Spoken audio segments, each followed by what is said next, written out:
60 ans après sa mort, Albert Camus continue de nous parler. Qu'est-ce qui fait qu'il reste toujours aussi actuel? Il nous parle de la révolte, de l'absurde, de la violence, de la nécessité parfois de consentir au réel. Au-delà de son œuvre, l'itinéraire aussi d'Albert Camus est exceptionnel, un prix Nobel de littérature, né d'une mère illettrée. En quoi ses écrits et sa vie sont-ils des repères pour nous dans le monde d'aujourd'hui? Voici quelques-unes des questions avec lesquelles nous laisse ce film Camus, l'icône de la révolte de Fabrice Gardel et Mathieu Wechsler.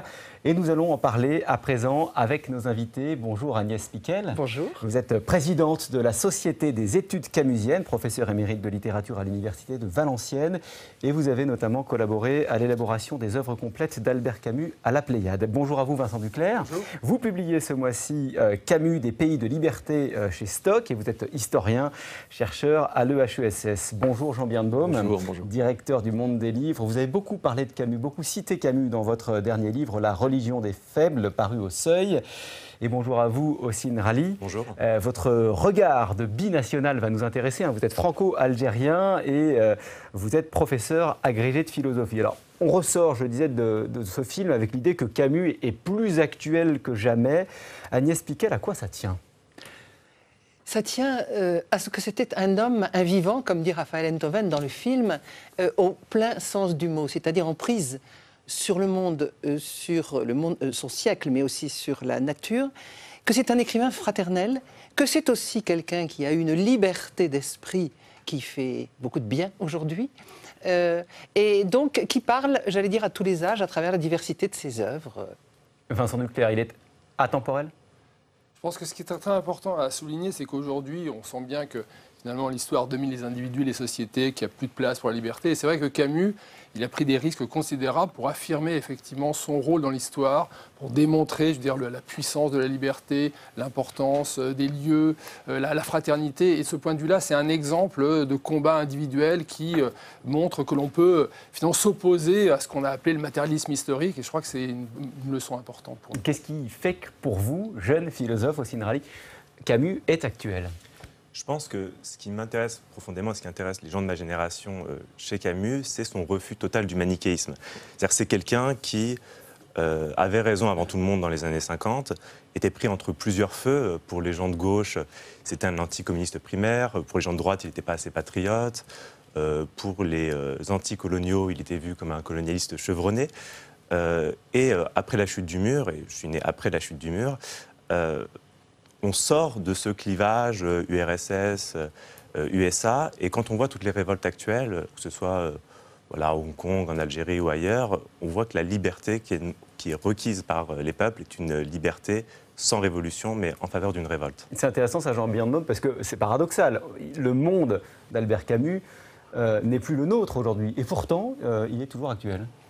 Oui, en même temps, le monde d'Albert Camus redevient le nôtre, ou le nôtre redevient celui d'Albert Camus. C'est un peu ce que disait Ossine Rally à l'instant, c'est-à-dire le monde du manichéisme. Il suffit de regarder un seul instant ce qu'est devenu Twitter ou les réseaux sociaux, ce que sont devenus les réseaux sociaux depuis 2-3 ans. On voit bien que de plus en plus, on a des gens qui ont besoin non plus de contradictions ou de débats, mais d'ennemis. Il y a une soif d'ennemis dans notre époque qui revient très fort. Il y a un désir de guerre civile aussi, latent. Il n'y a pas une semaine sans qu'un livre sorte qui dise la guerre civile qui vient, la guerre civile qui est déjà là, etc. Et Albert Camus nous permet de faire front, de faire face à ça, notamment en montrant qu'il y a une forme de radicalité de la nuance, qu'il y a une espèce d'héroïsme de la mesure. Albert Camus, c'est quelqu'un qui était justement à une époque de la guerre froide, etc., ou des conflits anticoloniaux, et où, comme vous l'avez très bien dit, qui s'est fait traiter de traître par tout le monde, il n'était jamais assez comme on voulait, etc. Et justement parce que c'était un homme équilibré. Il y a un passage très beau où il dit, quand on dit un homme équilibré, forcément, ça veut dire un bourgeois, quelqu'un de mièvre, etc. Et lui, il dit non, être un homme équilibré, c'est déjà manifester un certain courage. Donc il y a quelque chose qu'il faut réhabiliter aujourd'hui avec lui, c'est un certain sens de la mesure, non pas comme une forme de mièvrerie angélique et bonasse, mais au contraire comme une sorte de vaillance extrêmement frontale. La radicalité de la nuance. Ah, je suis tout à fait d'accord. Et d'ailleurs, sur équilibre, ce n'est pas un équilibre acquis. Il dit souvent s'équilibrer à, et c'est lié avec la mesure, c'est-à-dire qu'il y a des forces contradictoires qui s'équilibrent et il faut penser et agir sur cette crête délicate. Et il faut un courage extraordinaire parce que c'est constamment une tension C'est ce qu'il appelle, lui, la pensée de midi, qui est toujours en tension. Donc, effectivement, c'est radical et il faut du courage pour la tenir. On va rentrer dans le détail de cette pensée.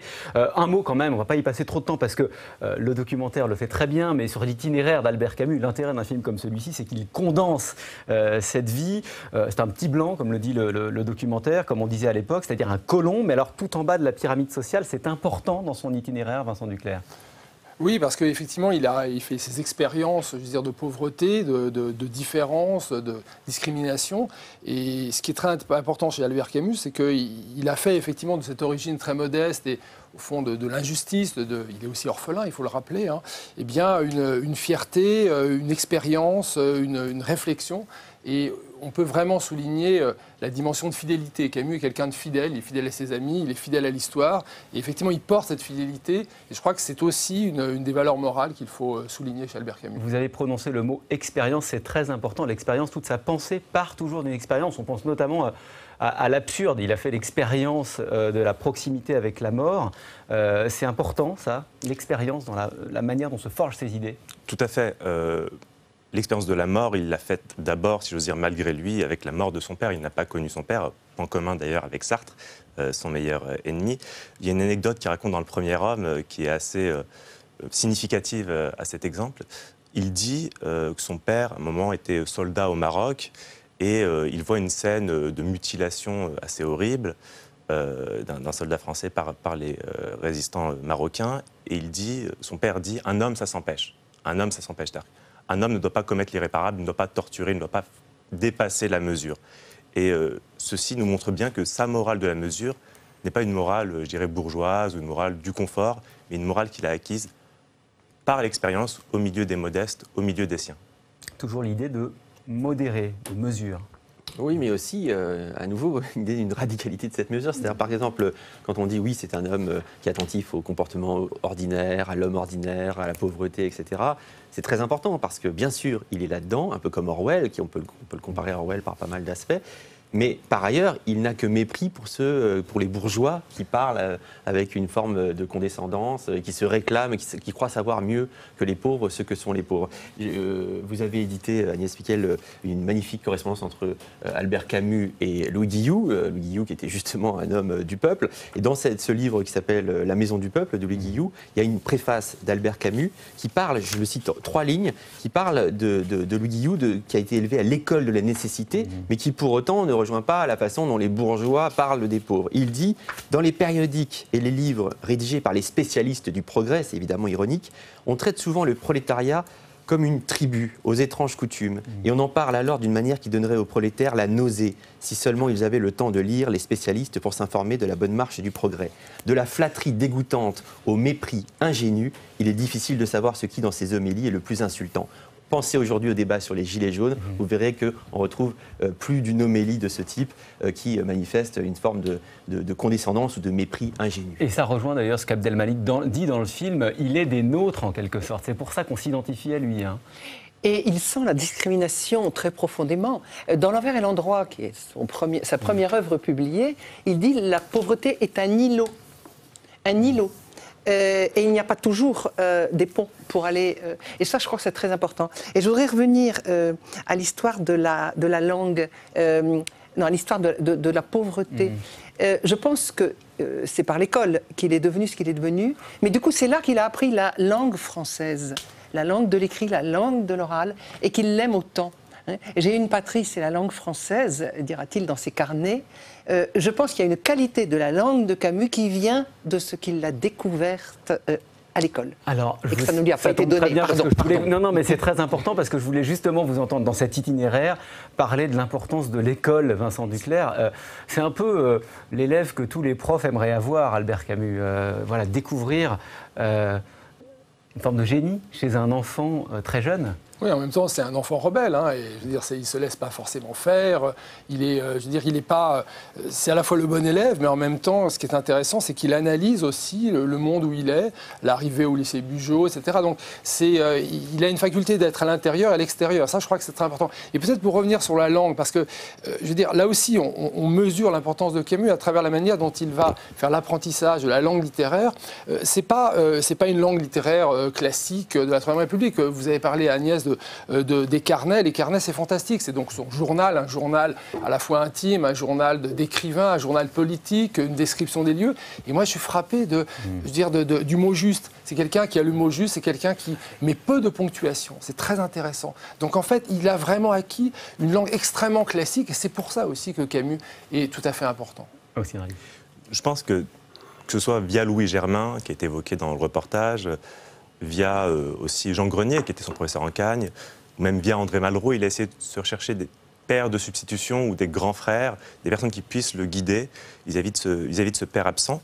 Et s'agissant de la langue, je crois que c'est quelqu'un qui se déprenait, se départissait de toutes les facilités de langage. Vous savez, Guy Mollet disait de François Mitterrand qu'il avait appris à parler le socialisme. Je crois que Camus évitait de parler un langage de gauche ou de droite. Il essayait vraiment d'avoir un langage qui nommait les choses. Il y a une phrase que beaucoup d'essayistes ou beaucoup de polémistes ou de chroniqueurs reprennent aujourd'hui de Camus, qui est mal nommer les choses, c'est ajouter au malheur du monde. Et je crois que son esprit de probité, son honnêteté exemplaire, parfois en a fait, sinon le mouton noir, sinon la brebis galeuse, du moins quelqu'un en porte-à-faux dans son siècle. Alors je voudrais que nous parlions ensemble à présent du titre de ce documentaire, l'icône de la révolte. Avant cela peut-être un très court extrait, puis on en parle après. Camus dit oui à la révolte quand elle dénonce une injustice, une oppression, sans chercher à détruire. Comme la résistance pacifique de Gandhi en Inde. Ce n'est pas une révolte qui nous sépare de l'autre, mais c'est une révolte qui nous dit j'ai besoin de l'autre, je suis avec l'autre, nous sommes ensemble. Et il faut bien comprendre cette révolte. La révolte n'est pas révolution. Alors il faut bien la comprendre, bien faire les distinctions, parce que justement, nous sommes dans une époque de confusion. Qu'est-ce que c'est la révolte selon Camus ? Alors, est-ce qu'on peut dire déjà, moi, le mot icône m'a un peu gêné au point de départ, hein, je l'avoue, mais que le mot de révolte soit au centre, et Adel Malik le dit très bien, hein, je me révolte donc, nous sommes. Tout à l'heure, vous le disiez, Ossine, la révolte n'est pas la révolution. La révolte peut se pervertir en révolution qui trahit la révolte et ses idéaux initiaux, et c'est le propos de l'homme révolté. Mais je crois que c'est important, et on le sent dans le film, c'est de dire que chez Camus, il y a toujours révolte et consentement. Non pas consentement à l'oppression, non pas consentement au malheur du monde, mais révolte et consentement entre oui et non. Et on ne se met pas du côté du oui complètement, ni du côté du non. C'est en ce sens qu'il est mal compris souvent. Mal compris souvent parce qu'on aimerait le tirer d'un côté ou de l'autre. Mais c'est très important chez lui, ce consentement au monde, et y compris ce consentement à la mort, vieillir et mourir sans révolte. C'est les derniers mots qu'il écrit avant de mourir lui-même. C'est quand même incroyable, mourir sans révolte. Sur cette articulation entre révolte et consentement, est-ce que c'est une langue qui est compréhensible aujourd'hui ? Oui, je crois. Surtout, c'est la distinction entre révolte et révolution. Bon, elle est très compliquée chez pas mal d'auteurs, mais on voit bien ce que ça peut impliquer. La révolution, d'une manière ou d'une autre, a toujours vocation à rechercher, à poser la question du pouvoir, du contrôle, du gouvernement à un moment donné. Alors que la révolte, là où se situe Camus, c'est le moment de la fulgurance inaugurale, quelque part, de l'indignation, de la colère, de l'indignation face à une injustice. C'est ce qui nous met en mouvement. C'est ce qui nous met en mouvement, c'est l'événement viscéral, quoi. La fulgurance inaugurale, l'événement viscéral. C'est en ce sens, qu'on ne peut pas, le résumer au mouvement d'indignation remis au goût du jour par Stéphane Hessel, par exemple. Non, mais on peut, en partie, ça se recoupe. Simplement, la question, c'est aussi de ne pas dire n'importe quoi à l'instant de... C'est ça aussi, cette mesure et cette radicalité de la nuance. C'est-à-dire qu'à un moment donné, oui, faire droit à ce qu'il y a de plus ordinaire, de plus charnel, de plus aussi sensible. Hein, c'est quelqu'un qui est toujours, dont les textes et dont la pensée, Albert Camus, c'est quelqu'un dont tous ses textes, toute sa pensée sont ancrés d'abord dans une forme de sympathie à l'égard d'autrui, de capacité à admirer, de capacité à s'identifier, à être loyal à l'égard d'une expérience ordinaire, de ce qu'il y a de plus ordinaire. Et en même temps, à partir de cette révolte inaugurale, de cette pure fulgurance comme ça, ou dissidence des âmes et des corps, eh bien, poser des limites et dire effectivement, comme vous l'avez dit tout à l'heure, on ne peut pas faire n'importe quoi, il faut que parfois la révolte, elle aussi, s'empêche. Vous vouliez ajouter quelque chose? Oui, mais tout à fait dans le même sens. L'homme ne se réduit pas à l'histoire. Il est dans l'histoire, évidemment. Mais il y a quelque chose dans l'homme qui échappe à l'histoire. C'est la beauté, c'est la tendresse. Et cela, c'est depuis les lettres à un ami allemand, 43, 44, 45, qu'il le dit. On n'est pas complètement pris dans l'histoire. Et je crois que c'est aussi un des gros débats avec Sartre, cette conception de l'homme comme étant... dedans. Juste pour faire un lien avec ce qu'on a dit tout à l'heure, on parlait de la question de l'homme ordinaire, de la pauvreté, de la misère, de l'orphelin et du bourgeois. Quand on voit que Sartre, moi j'aime beaucoup Sartre, etc., vraiment il est fondateur pour moi dans ses livres, etc. Quand on voit Sartre, ce qu'était Sartre socialement, comme bourgeois, la complaisance qui a été la sienne à l'égard du pire, du totalitarisme, etc. à certains moments, quand on voit que Sartre se paye le luxe, parce que là c'est vraiment un luxe de bourgeois, si j'ose dire, de traiter Albert Camus, qui vient de la misère, de bourgeois naïf, on est aussi à nouveau dans des choses qui sont extrêmement contemporaines. Aujourd'hui, on voit bien que sur plein de débats contemporains, notamment sur les Gilets jaunes ou d'autres secteurs comme ça, on a des gens qui se réclament de la gauche, etc., et qui parlent vraiment en bourgeois du peuple, et qui souvent se réclament, prétendent dire la vérité du peuple mieux que le peuple lui-même et mieux que certains intellectuels qui, eux, en viennent. Et Sartre est cruel. Enfin, il faut le souligner, parce qu'on a souvent dit, bon, finalement, ils ont été séparés, mais grâce au grand texte de Sartre, donc à la mort de Camus, voilà, c'était pas grave. Non, Sartre est extrêmement cruel, parce qu'il explique à Camus que, finalement, sa position, son expérience de la pauvreté, c'est une pause. Oui. C'est quand même dévastateur. Je voudrais que nous parlions d'un point qui, pour le coup, nous renvoie à notre actualité en France. C'est ce que Camus dit du terrorisme, puisque ce mot, évidemment, figure dans son œuvre. Ce mot, d'ailleurs, ne s'entend pas tout à fait comme aujourd'hui, sans doute. Comment est-ce que lui aborde cette question? Rappelez-le nous peut-être dans Les Justes, notamment. Alors oui, il dit d'ailleurs plus souvent terreur que terrorisme. Hein. Eh bien, la question des Justes, ce sont ces révolutionnaires russes qui veulent assassiner le grand-duc pour mettre à bas le tsarisme. Peut-on, pour mettre à bas une dictature, tuer 2 enfants comme victimes collatérales? L'un dit non, l'autre dit oui. Mais le débat, et c'est ça qui est intéressant, Camus dit bien, ils ont tous les deux raison. Celui qui dit pour sauver 2 enfants, tu en condamnes des millions encore à mourir de faim, des millions d'enfants, il a raison aussi de poser la question comme ça. Autrement dit, pour Camus, la réponse au problème de la terreur dans tous les mouvements de libération, elle n'est pas simple. Pardon, mais oui, du point de vue de l'homme d'aujourd'hui, tout cela ne nous aide pas forcément, pour reprendre le questionnement initial de notre émission. En quoi cela nous aide-t-il? Si, je crois qu'il nous invite à réfléchir à l'efficacité et à la morale. L'éthique doit toujours avoir son mot à dire. Alors, du coup, il y a peut-être de la mesure à adopter y compris dans l'usage de la violence. La violence est inévitable, mais elle est injustifiable, dit-il. Et ça me paraît très important. Aussi, Rally. Camus explique que dans tout non, il doit y avoir un oui. Quand vous vous révoltez, ça ne doit pas être alimenté par le ressentiment.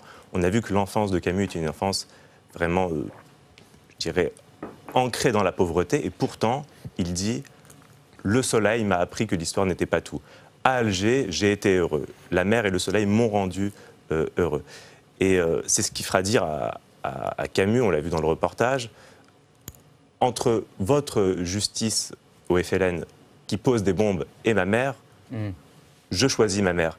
Et ça a été là aussi un des drames de Camus, c'est son honnêteté eu égard au fait que les moyens doivent justifier la fin et non pas l'inverse. Et je pense à un autre exemple, juste après la guerre, pendant l'épuration, Camus a reconnu qu'il a eu tort face à Mauriac. Camus était pour qu'on épure de manière peut-être exagérée les collabos. Mauriac a dit « Attention, nous ne sommes pas comme les nazis, nous ne devons pas avoir une justice extraordinaire. » Et il l'a reconnu ensuite. Tout à fait. Il l'a reconnu dès 1945. Il a apporté sa signature à la pétition pour ne pas exécuter Brasillac. Et devant les Bernardins, il l'a reconnu en 1947 ou 1948. Alors, vous évoquez cet épisode de cette citation qui est évoquée dans le film d'ailleurs, sur la justice et sa mère, le fait que cette citation ait été tronquée. Je voudrais m'arrêter sur cet épisode tel qu'il est raconté dans le film, parce que ce qu'on ne sait pas, c'est comment Camus, lui, réagit à cette polémique qui naît d'un raccourci de sa pensée, hein, puisque ce qu'on a retenu, c'est entre la justice et ma mère, je choisis ma mère, alors que le film le rappelle bien. Si c'est cela, votre justice, autrement dit jeter des bombes dans un tramway où ma mère pourrait se trouver, alors je choisis ma mère. Vincent Duclercq, comment est-ce qu'il vit ce moment-là? Comment est-ce qu'il vit le fait d'être mal compris? Alors Camus quand même, est un combattant, hein, je veux dire, il ne renonce jamais, il va continuer à s'exprimer, du reste il va publier les chroniques algériennes qui reprend, je veux dire, tout ce qu'il a fait. Il rappelle, lors de la fameuse conférence de presse où il est donc interpellé par un militant du FLN, hein, donc là c'est quand même, je veux dire, c'est pas une déclaration posée, donc il réagit à une situation, eh bien il va rappeler quand même qu'il a été l'un des premiers à défendre donc les colonisés à travers donc ses reportages notamment de Misère de la Kabylie. Hein. Et c'est vrai, Camus est un anticolonialiste parce qu'il se projette dès les années 30 vers effectivement la situation effroyable qui est faite aux colonisés. Donc il va agir en publiant. Camus est quelqu'un qui a confiance dans le livre. Il voit bien que l'article, finalement, n'est pas aussi efficace. Donc, il va réunir, donc, dans Actuel 3, Chronique algérienne, donc, un ensemble extrêmement probant de textes pour montrer son itinéraire. Et, en fait, je crois que pour revenir sur vraiment le fond du problème de sa position face à la guerre d'Algérie, Camus fait partie des libéraux. Et Camus estime que, je veux dire, ce qu'on assiste avec la guerre d'Algérie, donc au face-à-face entre deux extrémismes, les ultras et le FLN, qui tous les deux, je veux dire, mobilisent la violence, et Camus estime qu'on ne peut pas créer l'avenir dans la violence. Alors, c'est certain qu'il a peut-être effectivement eu tort de ne pas considérer que l'indépendance de l'Algérie était inévitable, mais en même temps, je trouve que sa réflexion sur, au fond, la question comment créer finalement des pays d'avenir en rejetant cette violence extrême. Et ça, c'est vraiment une question absolument essentielle, à la fois pour le citoyen, mais aussi pour le chercheur. Alors, avant de parler de manière un peu plus approfondie de l'Algérie, un mot encore une fois, sur ce malentendu autour de cette phrase. Jean Birnbaum, tout à l'heure, vous évoquiez les réseaux sociaux, l'époque dans laquelle nous vivons, qui nous pousse à l'excès et parfois à la réduction de la pensée. Là, en l'occurrence, on a un Camus qui... cet épisode-là aurait pu se passer aujourd'hui. On réduit sa pensée, on le caricature, et derrière, il doit repartir au combat. Oui, pour parler bien de Camus, il faut faire un peu comme vous savez, quand vous arrivez sur Twitter, c'est un peu la même chose. Quand vous arrivez sur Twitter, maintenant, vous débarquez dans une polémique déjà, un buzz, etc. Pour dire quelque chose, d'ailleurs, Camus a beaucoup de passages très beaux sur la façon dont un intellectuel parfois manifeste sa responsabilité juste en se taisant, en se retirant du bordel ambiant, etc. Mais sur Twitter, souvent, c'est comme ça. Vous arrivez, vous dites, pour dire quelque chose d'un peu nuancé, donc peut-être d'un peu pertinent, il faudrait d'abord soulever 153 couches de malentendus et de mauvaise foi et de violence et de ressentiment, etc. etc. Vous voulez dire qu'il peut nous aider aujourd'hui, en tout cas, à penser dans cette époque de pensée fragmentée, quoi. C'est pas seulement fragmenté, c'est haineux. C'est-à-dire qu'en fait, vous voyez bien qu'aujourd'hui, ce que je disais tout à l'heure, beaucoup de gens, et c'est le cas aussi dans le débat intellectuel, il y a une twitterisation du débat intellectuel aujourd'hui, on la ressent, on en souffre, qui fait qu'aujourd'hui, dans le milieu intellectuel, comme dans le milieu politique, comme sur les réseaux sociaux, les gens, je le répète, ont de moins en moins un désir de contradiction ou de débat, et de plus en plus un désir d'ennemi. C'est beaucoup plus facile de rentrer dans une mêlée et de dire « je suis ton ennemi, viens, on y va », que de dire « ah là, peut-être, oui, vous avez raison là-dessus, mais peut-être on peut discuter ». Et Camus nous montre non seulement que le vrai ne pourra venir que d'un certain sens, donc de la nuance, de la complexité, du pluralisme, et ça pose la question du terrorisme et de ceux qui sont fanatiques et qui pensent qu'il y a un seul livre, une seule vérité, une seule lecture, etc. Mais en plus, il nous montre que ce n'est pas seulement une question de morale et sympathique et tout, c'est qu'en dernière instance, même les plus forts, ça sera ceux qui auront manifesté ce sens de la mesure, qu'il n'y a pas là de lâcheté ou de faiblesse, qu'il y a un héroïsme de la mesure. Agnès Piquel, sur ce sujet sur ce sujet, dès 1946, il disait qu'il n'y a plus de dialogue et qu'il y a une conspiration du silence. Marilyn Maezot, que l'on voit dans le film, a publié un livre très camusien de son expérience de Twitter, ce qu'elle a appelé la conspiration du silence ou les conspirateurs du silence. On ne se parle plus, on essentialise l'autre de manière à pouvoir l'éliminer d'une certaine manière. Et dans les débats de son siècle, il y avait une sorte d'élimination qui était voulue. Alors lui, petit à petit, s'est quand même retiré du débat public, dont il a vu toute l'inutilité. Et c'est vrai qu'après Chronique algérienne en 58, il se retire dans l'écriture pour dire la même chose avec Le Premier Homme. Il ne se retire pas du tout de la réflexion, mais il faut le dire autrement, ce qu'est l'histoire de l'Algérie. Le Premier Homme, ce n'est pas une autobiographie pour se réfugier dans l'enfance, c'est la même chose. Il raconte une histoire de l'Algérie. Une histoire de l'Algérie, j'allais dire de l'Algérie coloniale, et de cette Algérie qui se termine, et il le sait, et il l'a déjà dit en 1945, le temps des colonialismes est terminé. Il dit même, j'étais étonné de retrouver ça, en 1945, accueillez ces hommes et faites-en vos égaux. Il parle des indigènes, faites-en vos égaux. Et quand on entend des gens dire qu'il est colonialiste, alors effectivement, il se méfie du FLN, on pourra y revenir, mais il n'est pas colonialiste. Dès 1945, il disait, c'est fini. Alors, Hossein Rali, je le disais, vous avez un regard qui est précieux pour nous, puisque vous avez cette double nationalité française et algérienne. Vous êtes jeune, vous êtes philosophe. En quoi, aujourd'hui, Albert Camus peut-il nous aider? Est-ce que c'est un pont entre la France et l'Algérie? Je crois que c'est un pont possible, en effet. J'aimerais simplement revenir sur Camus colonial ou pas. Je crois que à la fin des années 50, Camus était pour une Algérie française, égalitaire et plurielle. Et malheureusement, il est arrivé un peu comme les carabiniers trop tard, même s'il a écrit par le passé des textes, Misère de la Kabylie par exemple, où il a dénoncé les excès du colonialisme. Je crois que malheureusement, son message ne pouvait plus être entendu et de fait, son appel à la trêve civile, malheureusement, a fait chou blanc. Pour revenir à Camus et l'Algérie aujourd'hui, je crois que depuis maintenant une dizaine, une vingtaine d'années, il y a beaucoup d'écrivains algériens qui se réapproprient Camus. On peut penser à Meursault contre enquête, par exemple, de Kamel Daoud. Kamel Daoud qui dit que c'est un auteur algérien, Camus. Bien tout sûr, à fait. c'est un auteur algérien. Je suis tout à fait de cet avis. Je crois que malheureusement Camus a été un peu ostracisé par la littérature française au cours des années 60-70. Il a été réhabilité à partir des années 80. Il en est allé de même, je crois, en Algérie. Les plaies étaient trop vives après les années 60, mais les jeunes générations, l'âge médian en Algérie est de 26 ans, pour les Algériens je suis un vieux donc, Camus maintenant fait partie, je crois, du patrimoine et lorsque je discute avec ceux qui manifestent, ceux qui révoltent, ils me disent que vraiment Camus est l'un des leurs et qu'ils se l'approprient dans leur combat. On lit Camus aujourd'hui beaucoup dans les lycées français, dans les lycées d'ailleurs du monde entier, mais on le lit aussi beaucoup en Algérie. Tout à fait, tout à fait. Les étudiants algériens qui étudient le français étudient Camus, tout à fait. En classe. Vincent Duclercq, on voit bien que l'Algérie, c'est un déchirement pour Albert Camus. C'est quelque chose qui doit être très compliqué pour un homme. C'est encore là aussi rappelé dans le film, qui est très attaché à la cohérence entre les idées et l'action. Comment est-ce que ce moment, comment est-ce qu'il a vécu ce moment algérien? Rappelez-le nous.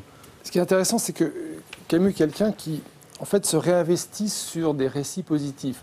Moi, j'ai été frappé de la manière dont il va au fond, analyser ce moment de jeunesse qu'il vit à Alger, ensuite à Oran, du théâtre, de la littérature avec les éditions Charlot, de la peinture. Et Camus est quelqu'un de très attaché aux arts.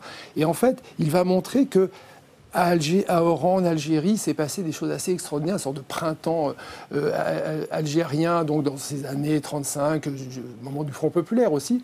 Et donc, après, il en parlera jusqu'à la fin de sa vie. Les dernières conférences, notamment à l'algérienne, c'est de parler de cette école algérienne. Et c'est vrai qu'il est très convaincant parce qu'il montre comment est-ce que, au fond, les communautés se mêlaient avec une idée vraiment de la création en Algérie. Et ça renvoie complètement à une connaissance que nous devons avoir, effectivement, du monde algérien, du monde africain, très fortement. Et je crois que c'est grâce à, effectivement, ce souvenir, je veux dire, des réussites de toutes les communautés qu'il a imaginé, effectivement, qu'on puisse aller vers un pays de liberté. Et en fait, et je terminerai là-dessus, c'est extrêmement intéressant. Camus est très patriote, au fond, avec la France aussi, parce qu'il estime que la France, qui a fait le colonialisme, était capable de donner la pleine liberté, justement les égaux dont vous parlez, à l'Algérie. En fait, c'était impossible, parce que la France n'était pas capable, effectivement, d'aller vers cette direction-là. Mais son idée de la France, son idée de la liberté... C'est un rêve plutôt qu'une idée, non? Non, mais c'est important d'avoir aussi des utopies, de nous rappeler, effectivement, ce qu'est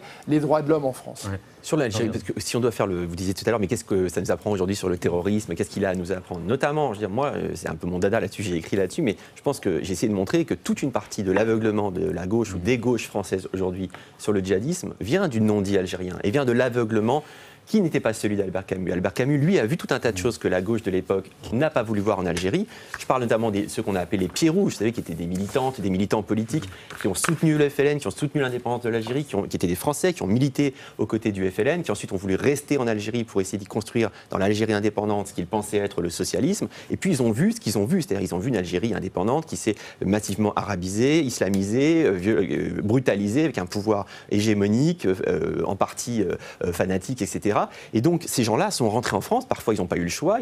Parfois, ils ont été torturés, etc. C'était des grands soutiens de l'indépendance algérienne. Et en France, ils ont fermé leur gueule. Ils ont rien dit parce qu'ils ne voulaient pas faire le jeu de l'extrême droite, etc., etc. Et ce que ces gens-là ont vu, et que, encore aujourd'hui, nous ne voulons pas voir, c'est ce qu'Albert Camus, lui, a voulu voir et a regardé, a voulu nommer. Et on ne lui a jamais pardonné ça. Si on avait voulu voir ce qu'il a vu, on n'en serait pas là aujourd'hui, notamment sur la question du terrorisme contemporain. Alors nous allons devoir conclure. Je vais vous laisser la parole à Agnès Pickel parce que tout à l'heure, vous avez dit que vous aviez quelque chose à redire sur le titre de ce documentaire et sur le mot icône. Et je voudrais qu'on termine là-dessus parce que peut-être qu'effectivement, il prête à débat. C'est sans doute un exemple, peut-être un maître à penser. Une icône, non, pour vous. Je pense que Camus n'aurait pas aimé ce mot.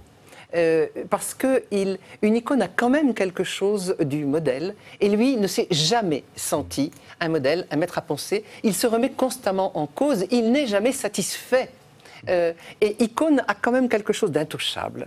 Or, Camus n'est pas parfait. Voilà. Si on cherche des héritiers aujourd'hui, dans le monde d'aujourd'hui, dans le monde des idées aujourd'hui, Vincent Duclercq, Jean Birnbaum. Oula. Je ne savais pas qu'il y aurait un terreau surprise.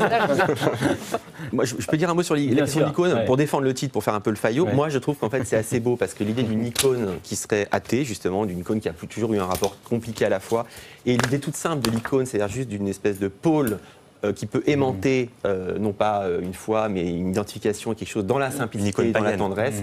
Une icône laïque, une icône de liberté et critique. Je trouve ça assez beau. Vincent Duclercq. Oui, en tout cas, il est reçu ainsi. Je veux dire, moi, je suis frappé du fait que énormément, effectivement, de gens, de penseurs, de gens modestes se représentent en Camus, et grâce notamment à toutes les éditions, notamment particulièrement Folio, là, qui font des très belles éditions de ces livres. C'est assez magnifique. Pour 8 €, vous avez quand même de très beaux textes, mais il faut le souligner.